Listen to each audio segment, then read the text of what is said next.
గురుగారు అయితే ఆమె ఇంకా మాట్లాడుతూ కొన్ని మాటలు అన్నారు.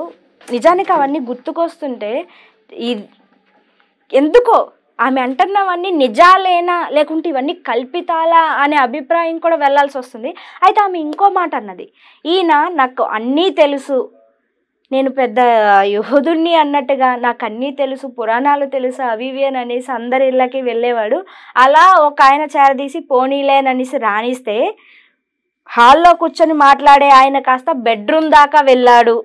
అంతేకాదు బెడ్రూమ్ దాకా వెళ్ళింది, వాళ్ళిద్దరికీ ఆ మొగుడు పిల్లలకి గొడవలైనవి, ఆమె కూడా డైవర్స్ అయిపోయినాయి. అండ్ ఆవిడనే మళ్ళీ ఈయన తీసుకువెళ్ళి పెళ్లి చేసి ఆవిడతో కొడుకుని కన్నాడు అని అనేసి అన్నారు. అంటే కొడుకు కోసం ఇంత చేశారంటారా నిజంగా? వద్దపతి పద్మాకర్ రావు గారు ఒక కొడుకు కోసం పచ్చటి కాపురంలో నిప్పులు పోసి మొగుడు పిల్లల్ని విడదీసేసి ఎవరైతే విడిపోయారో ఆవిడనే పెళ్లి చేసుకుని కొడుకుని కనే పరిస్థితి వరకు వెళ్తారంటారా? అసలు ఇది వింటుంటే మీకేమనిపిస్తుంది? వాళ్ళు మనుషులు మనీషులుగా మార్చేటటువంటి మహాత్ములు. అందరినీ కూడా మనీషులుగా మారుస్తున్నారు. అంటే ఏంటి, వాళ్ళు ఉద్ధరించబడి వాళ్ళ జ్ఞానాన్ని నేర్చుకుని వాళ్ళు ఉద్ధరించబడి మిగతా జ్ఞానాన్ని మనందరికీ ఇస్తూ మహాత్ములను చేస్తున్నారు. వాళ్ళు ఎందుకు చేస్తారు ఇవన్నీ? కాబట్టి అవన్నీ వింటుంటేనే కల్పితాలనే డౌట్ నీకు వస్తుంది. ఎందుకంటే డెప్త్కి వెళ్ళే కొద్దీ ఇవన్నీ సాధ్యాసాధ్యాల మీద నీకు డౌట్ వచ్చింది. అంటే ఇవన్నీ నిజంగా సాధ్యమేనా అని. ఒకవేళ నిజంగానే నష్టపోయారనుకో జనం, ఆయన తిట్టుకుంటారుగా. ఇప్పుడు ఆ నష్టపోయినటువంటి వాళ్ళు తిట్టుకుంటారు కదా. ఆ నష్టపోయినటువంటి వాళ్ళు వాళ్ళ బంధువుల్లో ఎవరో ఒకళ్ళు ముందుకు వస్తారు కదా వచ్చి. ఇప్పుడు ఆమె రాకపోవచ్చు వ్యక్తిగతంగా, స్త్రీమూర్తి అవడం వల్ల వాళ్ళ భర్తో వాళ్ళ పిల్లలో ఎవరో ఒకళ్ళకి వాళ్ళ కక్షలు ఉంటాయి కదా. మరి ఎంతకాలం ఈయన ప్రశాంతంగా ఉండనిస్తారా? ఉండనివ్వరు కదా. కాబట్టి ఇవి అన్నీ కూడా అవాస్తవాలే. ఎందుకనంటే దేవుడు కనిపిస్తాడు అని అంటున్నారంటావు చూసావా, నాకు దేవత కనిపిస్తుంది, శివుడు కనబడతాడు, శివుడితో మాట్లాడతాను అంటున్నాడు అని. అలాంటి మాటల మీద ఆవిడ మాట్లాడచ్చు. అది కూడా అన్నది ఆమె, నాకు దేవుడు కనిపిస్తారు, నాకు దేవతలు ప్రత్యక్షం అవుతారు, నాతో మాట్లాడతారు అని. అదంతా నాన్ సెన్స్. ఎందుకనంటే ఇప్పుడు అది లేటెస్ట్ ట్రెండ్ అయిపోయింది. ప్రతి ఒక్కళ్ళు దేవుడు నాతో మాట్లాడతాడు, దేవుడితో నేను చాటింగ్ చేస్తున్నాను, దేవుడితో మాట్లాడుతున్నాను. నువ్వు చాంటింగ్ చేసుకుంటారా నాయనలారా అని. చాంటింగ్ అంటే జపం చేసుకోవాలి, మనం అడుక్కోవాలి దేవుడిని, రా నాయన నీ కృపను కురిపించు అని. అది మానేసి దేవుడు నాతో మాట్లాడుతున్నాడు, దేవుడు నాకు ప్రత్యక్షం అయిపోయాడు, దేవుడు కనబడిపోతున్నాడు, this is all nonsense. అసలు దేవుడి గురించి శాస్త్రీయంగా వీళ్ళు చెప్పాలి కదా. మరి దేవుడు అంటే ఏంటి? ఆల్ పెర్వేడింగ్, సర్వవ్యాపకుడు, ఆల్ పవర్ఫుల్, సర్వశక్తిమంతుడు, ఓమ్నిసెంట్, ఓమ్నిపొటెంట్, ఓమ్ని పవర్ఫుల్, ఓమ్ని ప్రెజెంట్. ఇవి లక్షణాలు. ఏకైకుడు. ఆయన ఎలా కనబడతాడు? సాకార నిరాకార రూపాలలో ఉంటాడు. ఇలాంటి తింగర మాటలు మాట్లాడితే మరి ఇలాగే అంటారు. కాబట్టి ఎప్పుడు కూడా దేవుడు కనబడిపోయాడు అని అంటే ప్రజలు నమ్మేస్తారా? ఏదో ఒక్కసారి ఆహా కనబడతాడేమో అనుకుంటారు. మూర్ఖ జనం నమ్మొచ్చేమో, పామర జనం నమ్మొచ్చేమో, అది కూడా కొంత category. How can the intellectuals believe when the science is not supporting? So these are baseless and useless topics ni మరి చెప్పినప్పుడు తప్పకుండా మరి ఆమె అంటడంలో తప్పులేదు కదా. చెప్పకూడదు కదా. మరి అసలు ఆయన చెప్పారో లేదో మనకు తెలియదు. కాబట్టి చెప్పి ఉంటే ఈ విషయంలో మాత్రం ఆవిడ కరెక్ట్.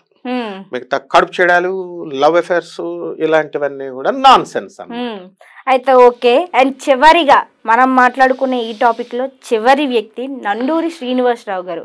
అయితే నండూరి శ్రీనివాసరావు గారి గురించి ఏమన్నారు అని అంటే కనుక, అన్నా వదిలిని హెరాస్ చేస్తారు, ఈయన అన్నని పచ్చి బూతులు తిడతారు, ఆ బూతులు వినలేం కూడా మనము. ఆయన కాల్ రికార్డ్స్ వింటుంటే అని ఒక పాయింట్ వదిలేరు. ఈమె కాల్ రికార్డ్స్ అన్నదమ్ముల మధ్యన మాటలు ఏవైతే ఉన్నాయో ఈమెకి ఎలా తెలిసి ఉంటాయి అంటారు? అంటే నండూరి శ్రీనివాసరావు గారే వినిపించారంటారా కాల్ రికార్డ్ చేసి, లేకుంటే ఆయన అన్నగారు వినిపించారంటారా? ఎవరి దగ్గర ఆ కాల్ రికార్డ్ విన్నారంటారు ఈమె?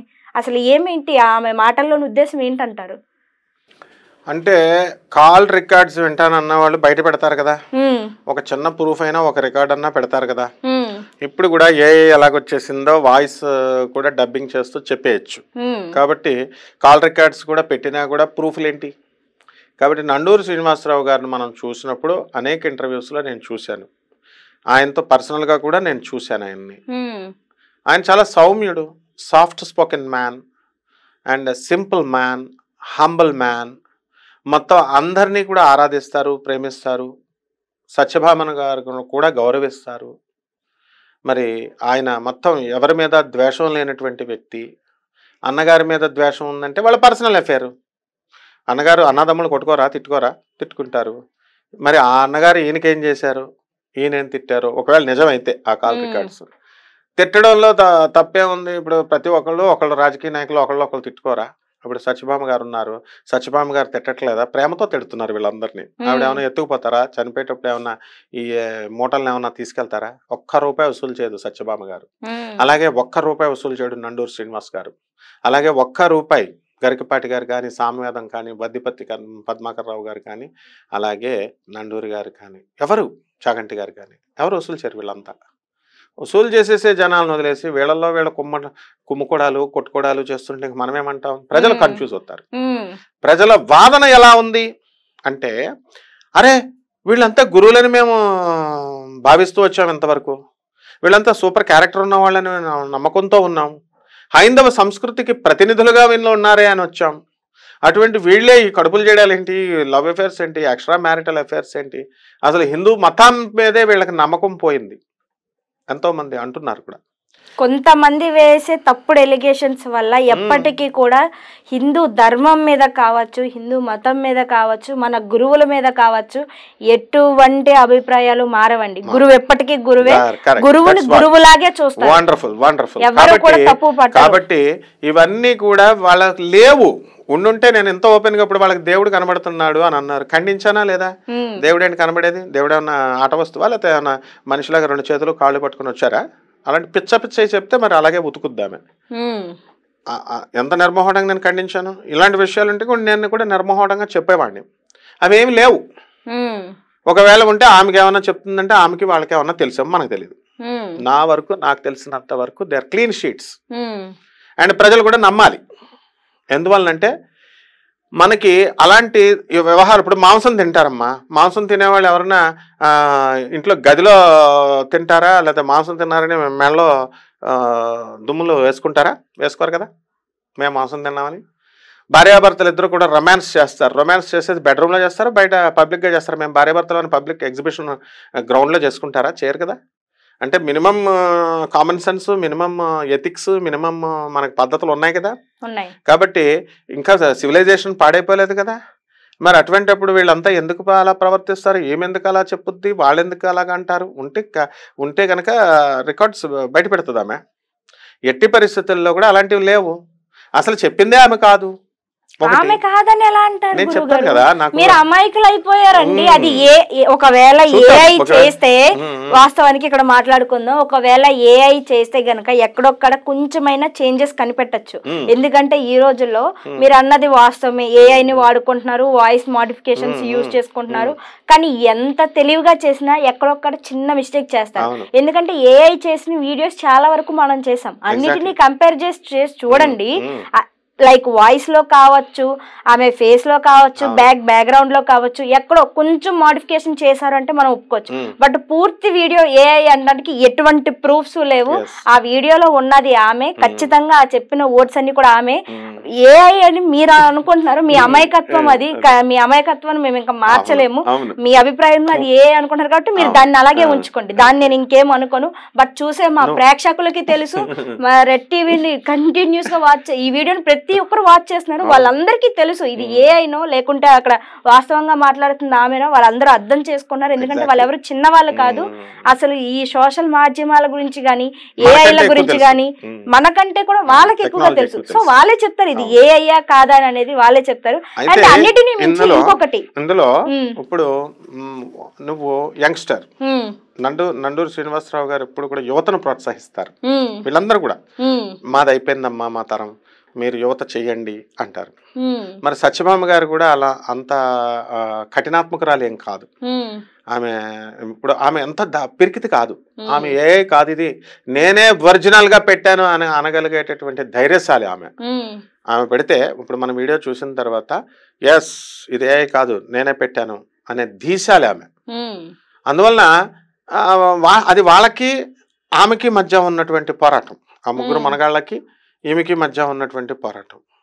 తర్వాత మరి ఇవన్నీ కూడా ప్రజలకు తెలుసు. నువ్వు అన్నట్టుగా ప్రజలు వెరీ ఇంటెలిజెంట్.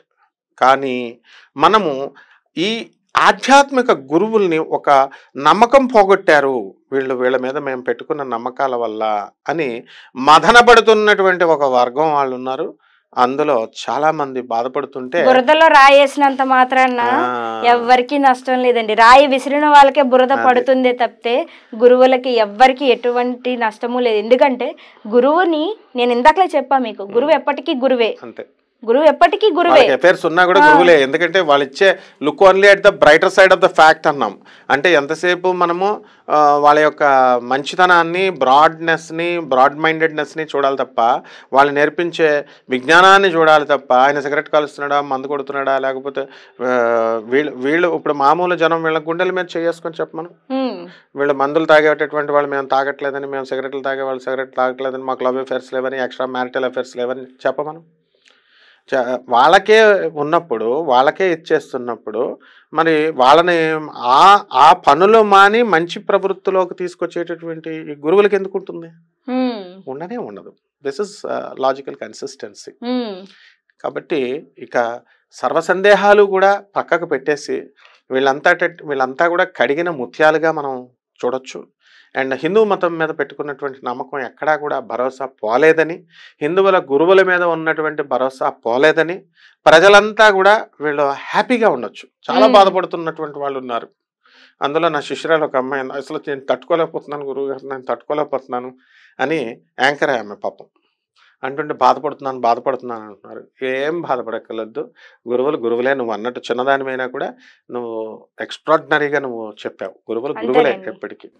అంతే. అయితే ఇప్పుడు సత్యభామ గారు చివరిగా నేను మాట్లాడాలనుకుంటుంది ఏంటంటే, ఈమె ఇంకోటి అన్నారు, ఆయన అలా జరిగిన తర్వాత వెళ్ళిపోయారు. దాని తర్వాత వాళ్ళ బంధువుల్లో ఆమెనే మరదలు అని చెప్పి వరుస కలిపి తీసుకువెళ్ళి ఒక చోట ఒక 4 రోజులు ఉంచి ఆమెకి కడుపు చేసి, అయితే బంధుమిత్రులకు అందరికీ తెలిసిపోయింది, వచ్చారు, ఈయన్ని కొట్టడము జరిగింది. ఆ అవమానం తట్టుకోలేక ఈయన ఎక్కడికో దూరంగా పారిపోయారు. అదే సమయంలో ఈమెకి గర్భం కూడా దాల్చింది. అయితే ఆ టైంలో గర్భం పోవడం కోసం గన్నేరు పప్పు తినింది. ఇప్పుడు ఆమె ఏదైతే జరిగిందో ఆ ఇన్సిడెంట్, దానివల్ల రెండో పెళ్ళైన వాడిని చేసుకోవాల్సి వచ్చింది. పాపం ఆ గన్నేరు పప్పు తినడం వల్ల ఇప్పటి వరకు మళ్ళీ ఆమె తిరిగి గర్భం దాల్చలేదు, పిల్లలు లేకుండా ఉంది అని చెప్పింది. అంతేకాకుండా ఇంకో కొన్ని మాటలు కూడా అన్నది. ఏంటి అంటే, తిరిగి వచ్చిన తర్వాత ఆయన మళ్ళీ ఒక కాలేజీలో జాయిన్ అయ్యారని, అక్కడ మళ్ళీ ఇంకొక ఆమెతో ఒక ప్రేమ వ్యవహారం నడిపారని, అది సరిపోదన్నట్టు ఆమెని చావు దాకా తీసుకువెళ్ళి వదిలేసి ఇంకొకసారి మళ్ళీ పెళ్లి చూపులు అంటూ వెళ్ళారు. అయితే ఇక్కడ ఎక్కడా కూడా ఈయన గురించి మొత్తం తెలిసిపోయి, ఇక్కడ ఎవరు పిల్లనివ్వం చీపో అని అంటుంటే, దూరంగా ఎక్కడో దూరంగా వెళ్ళి అక్కడి నుంచి ఒక అమ్మాయిని చేసుకొని వచ్చి ఇప్పుడు ఇవన్నీ వెలగవస్తున్నారు అని చెప్తుంది. అసలు ఇలాంటి మాటలన్నీ వింటుంటే 1 కాదు 2 కాదు, ఈయన విషయంలో 3-4 ఎఫైర్స్ చెప్పింది ఆమె. అసలు మీకేమనిపిస్తుంది ఈ ఎఫైర్స్ గురించి? ఇవన్నీ అబద్ధాలు. ఎందుకంటే డైరెక్ట్ నాకు నండుగూరి శ్రీనివాసరావు గారు, వాళ్ళ భార్య సుశీలమ్మ గారు నాకు బాగా పరిచయం.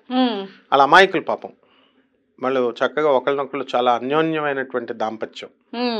ఎట్టి పరిస్థితుల్లో ఆయన మీద ఏగవాళ్ళనివ్వదు, ఆయన ఆమె మీద ఏగవాళ్ళనివ్వరు, అంత అపురూపంగా చూసుకుంటారు ఆయన. మరి ఇవన్నీ కూడా ఆయనకి, వీళ్ళందరికీ కూడా ఏంటంటే కీర్తి ప్రతిష్టలు అనవసరంగా వచ్చినాయి వీళ్ళకి. కీర్తి ప్రతిష్టల వల్ల పాపం వాళ్ళు ఏమన్నా సంపాదించారా? పోనీ అందరూ దొంగ ఆశ్రమాలు పెడుతున్నారు, వాళ్ళు ఏమన్నా పీఠాలు పెట్టారా, లేకపోతే ఆశ్రమాలు పెట్టారా? ₹1 వస్తుందా పోనీ ఆయనకి? ఆయన ఒక సాఫ్ట్వేర్ కంపెనీకి డైరెక్టర్గా ఉన్నారు. ఆయన పనులే ఆయనకి బిజీ పాపం. ఏదో ఆదివారం 2 వీడియోలు పాపం వాళ్ళ అసిస్టెంట్స్ పెడుతుంటే కేవలం దాన్ని ప్రజలకి ఒక పరిశోధనాత్మకమైనటువంటి విధానంతో నవ్యంగా నూతనంగా యూత్ని ఐకాన్, ఆయన యూత్కి ఐకాన్. వీళ్ళంతా యూత్కి ఐకాన్. వీళ్ళ ఏజ్తో సంబంధం లేదు వీళ్ళందరికీ. సో మిమ్మల్ని అందరినీ కూడా సరైనటువంటి సన్మార్గం వైపు పయనింపజేసేటటువంటి మహోన్నతులు వీళ్ళు. అలాగే సత్యభామ గారు కూడా మరి యువతలో ఉన్నటువంటి నిద్రాణమైపోయినటువంటి యువత శక్తిని లేపుతుంది పైకి. లేపి లేడీ స్వామి వివేకానంద ఆమె. ఈ 6 కూడా అద్భుతాలు వీళ్ళు. సృష్టికి, ప్రపంచానికి అందించబడినటువంటి అద్భుతాలు వీళ్ళు. వీళ్ళు కొడుకు చేస్తుంటే మనం ఏం చేస్తాం? అంటే వీళ్ళ మీద బురద వేసింది ఇప్పుడు సత్యభామ గారే నీ ప్రకారం. వాళ్ళే మామూలుగా ఉన్నారు, వాళ్ళ పనులు వాళ్ళు చేసుకుంటున్నారు. ఈవిడ ఎందుకు వేస్తుంది? ఈవిడ ఏమైనా తింగరదా ఈవిడ? కాబట్టి వేసింది అనుకో, ఈమెకి ఏమైనా ఇన్ఫర్మేషన్ ఉందనుకో, చక్కగా ఆవిడకి పబ్లిక్కి కేవలం వ్యూస్ కోసం లేకపోతే ఈ తిడుతూ ప్రచారంలోకి రావాల్సినటువంటి అవసరం ఆమెకి లేదు. ఎందుకంటే తిడుతూ పైకి వచ్చే స్ట్రాటజీ ఆమెది కాదు. తప్పులను చూపిస్తూ, తప్పులను ఎదుర్కొంటూ, ఢీకొంటూ, దానికి సమస్యకు పరిష్కారం ఇస్తూ, అవతల వాళ్ళకి అవకాశం ఇస్తూ అలా ముందుకెళ్ళిపోతుంది ఈ ప్రయాణం అంతా కూడా. అటువంటిప్పుడు అంత చీప్ ట్రిక్స్ చేస్తుందని నేను అనుకోను. కాబట్టి AI అది. నెక్స్ట్ ఇక వీళ్ళు no love affairs, nothing doing. వీళ్ళు మామూలు మనుషులు, కాలేజీలో చదువుకోలేదా వీళ్ళు? చేస్తే లవ్ చేస్తే తప్పేంటి? మీరు అందరూ చేయొచ్చా లవ్లు? వీళ్ళంతా ఒకటేంటి 4 ఒక్కొక్కడు 10 100. ఇప్పుడు ట్రెండ్ మారిపోయింది. 2021 సెంచరీ నుంచి 2022 సెంచరీకి వచ్చారు. ఎంటర్ అయిపోయాం మనం. ఎంటర్ అయిపోయి ఇండియా దూసుకెళ్ళిపోతుంది. ఇది కలియుగం కాదు, ఇది కామయుగం అయిపోయింది. అవును. ఒక్కొక్కళ్ళకి 4 బాయ్ ఫ్రెండ్స్, 5 గర్ల్ ఫ్రెండ్స్, ఇట్లా తయారైపోయింది మొత్తం అంతా కూడా. సమాజం భ్రష్టమైపోయింది, కుళ్ళిపోయింది సమాజం. కుళ్ళిపోతే ఆ కోణంలో అరే పాఠాలు మేము చెప్తాం రా నాయన అంటే పాఠాలు నేర్చుకోకుండా ఇప్పుడు కామెంట్స్ పెడతారు చూడు చాలామంది. అరే మంచి చెప్తుంటే ఇందులో మంచి నేర్చుకుంటారా నాయన, రాజహంసలాగా ఉండి పాలన మాత్రమే తీయండి. నీళ్ళు పాలు కలిపేస్తామమ్మా, కలిపేసినప్పుడు పాలన మాత్రమే తీయండి, నీళ్ళను వదిలేయండి అంటే మాకే సలహాలు ఇస్తారు జనం. ఏంటి అందరూ ఎందుకు ఇస్తారు? అందులో ఎవరో 1 or 2 వేగబాండ్స్ ఉంటారు వాళ్ళు. అటువంటి వాళ్ళు మరి ఉంటానే ఉంటారు. మరి ఆవిడని ఎవరు రెచ్చగొట్టారో, ఆమెకి ఎవరు చెప్పారో, ఇవన్నీ ఎందుకు చేస్తున్నారో ఆమెకే తెలియాలి, నువ్వు అన్నట్టుగా AI కాకపోతే. అలాగే వీళ్ళ పాపం వీళ్ళ మానాన్ని వాళ్ళు బతుకుతున్నారు. ఇప్పుడు ఈమె చేసినటువంటి అభాండాల వల్ల అవనియండి, ఈ AI ఇన్ఫ్లుయెన్స్ వల్ల వాళ్ళ ఇళ్లలో నుంచి బయటకు రావాలా పాపం. పక్కింటి వాళ్ళు ఏం చూస్తారా? వాళ్ళకి పేరు ప్రతిష్టలు ఉన్నాయి, పక్కింటి వాళ్ళు చూస్తారు. ఏమనుకుంటారా? వాళ్ళు ఎదుర్కొండగా అనరు కదా, గుసగుసలు అనుకుంటారు కదా. అవును.